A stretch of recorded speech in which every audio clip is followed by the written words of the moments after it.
Selamat datang di perkuliahan hari ini. Kita akan membahas topik penting dalam penelitian, yaitu instrumen penelitian. Materi ini akan membantu Anda memahami bagaimana instrumen digunakan untuk mengumpulkan data secara sistematis. Nama saya Profesor Dr. Ninuk Lustianti, dan saya akan membimbing Anda dalam memahami dasar-dasar, jenis-jenis, serta cara merancang instrumen penelitian yang baik dan benar. Mari kita mulai dengan memahami definisi instrumen penelitian. Instrumen penelitian adalah alat bantu yang digunakan oleh peneliti dalam proses pengumpulan data. Tanpa instrumen yang tepat, kegiatan pengumpulan data bisa menjadi tidak sistematis dan hasilnya tidak dapat dipertanggungjawabkan. Jadi, instrumen ini membantu peneliti untuk mengumpulkan data secara lebih terarah dan efisien, sehingga penelitian bisa berjalan lancar dan hasilnya valid. Misalnya, dalam sebuah survei, kuesioner bisa menjadi instrumen utama untuk mendapatkan jawaban dari responden. Ada beberapa ciri yang harus dipenuhi oleh sebuah instrumen penelitian agar dianggap baik dan layak digunakan. Pertama, instrumen harus valid atau sahih, artinya alat ukur tersebut benar-benar mengukur apa yang seharusnya diukur. Kedua, harus reliable, yang berarti instrumen memberikan hasil yang konsisten. Instrumen yang baik juga harus mudah digunakan atau memiliki visibilitas yang baik, sensitif terhadap perubahan yang diukur, dan memiliki objektivitas yang tinggi. Tanpa karakteristik ini, hasil penelitian kita mungkin tidak akurat atau bisa dipertanyakan validitasnya. Dalam dunia penelitian, ada berbagai jenis instrumen yang bisa digunakan tergantung dari metode yang dipakai. Misalnya, untuk metode survei, kita bisa menggunakan kuesioner atau angket. Jika metode yang dipakai adalah observasi, maka instrumennya berupa pedoman observasi atau checklist. Untuk wawancara, ada pedoman wawancara, dan dalam beberapa kasus, kita juga bisa menggunakan tes atau pedoman dokumentasi. Setiap instrumen ini memiliki cara penggunaan dan tujuan yang berbeda, tergantung pada jenis data yang ingin kita kumpulkan. Pemilihan instrumen yang tepat sangat bergantung pada metode penelitian yang Anda gunakan.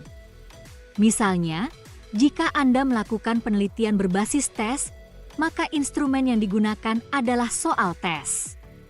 Jika menggunakan metode angket, maka instrumennya adalah kuesioner atau angket. Untuk observasi, kita memerlukan checklist, dan untuk dokumentasi, kita bisa menggunakan pedoman dokumentasi.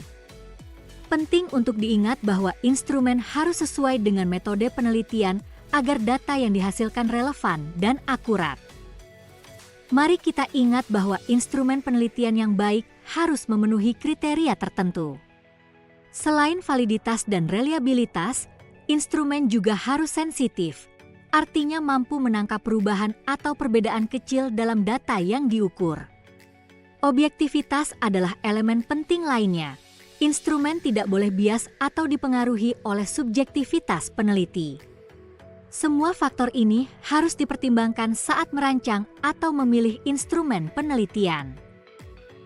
Validitas adalah kemampuan alat ukur untuk mengukur apa yang seharusnya diukur. Misalnya, jika Anda ingin mengukur motivasi belajar, maka instrumen yang Anda gunakan harus mampu mengukur aspek-aspek yang relevan dengan motivasi, bukan hal lain. Ada beberapa jenis validitas, di antaranya adalah validitas rupa yang merujuk pada sejauh mana alat ukur tampak sahih di mata responden. Lalu ada validitas konstruk, yang mengukur apakah alat ukur ini konsisten dengan teori yang mendasarinya. Selain itu, ada juga validitas eksternal dan validitas isi yang penting dalam pengukuran berbagai variabel penelitian.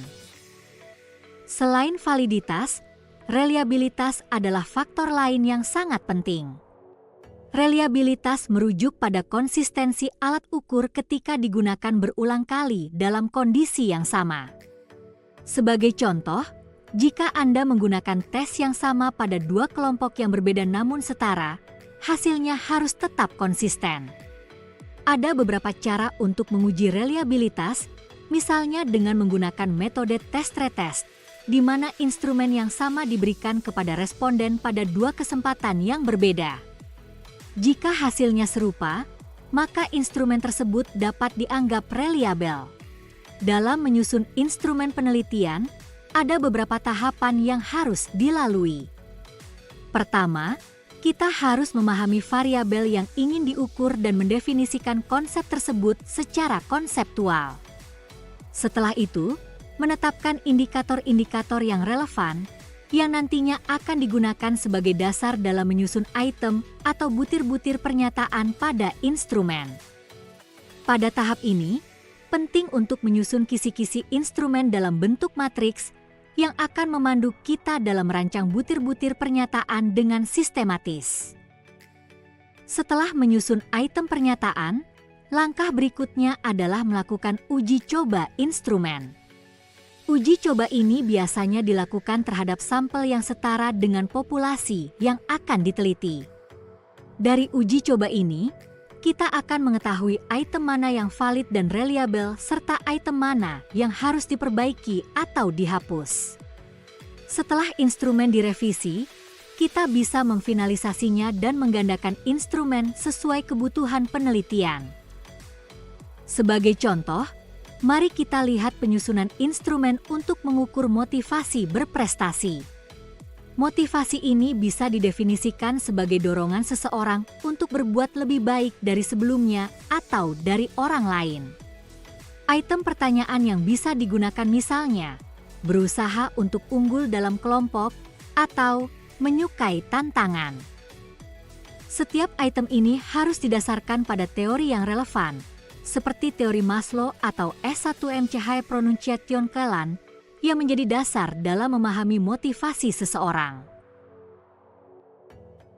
Ketika memilih metode dan instrumen penelitian, kita harus mempertimbangkan beberapa faktor, seperti tujuan penelitian, karakteristik sampel, ketersediaan biaya dan waktu, serta lokasi penelitian. Selain itu, data yang ingin kita kumpulkan juga akan mempengaruhi pilihan instrumen. Apakah kita membutuhkan data numerik atau data kualitatif yang lebih mendalam? Rancangan penyusunan instrumen, atau yang biasa disebut sebagai kisi-kisi, adalah panduan yang kita gunakan untuk menyusun butir-butir pernyataan. Kisi-kisi ini bisa dibagi menjadi dua jenis. Kisi-kisi umum yang menggambarkan semua variabel yang akan diukur, dan kisi-kisi khusus yang lebih spesifik menggambarkan butir-butir yang akan disusun untuk satu instrumen tertentu.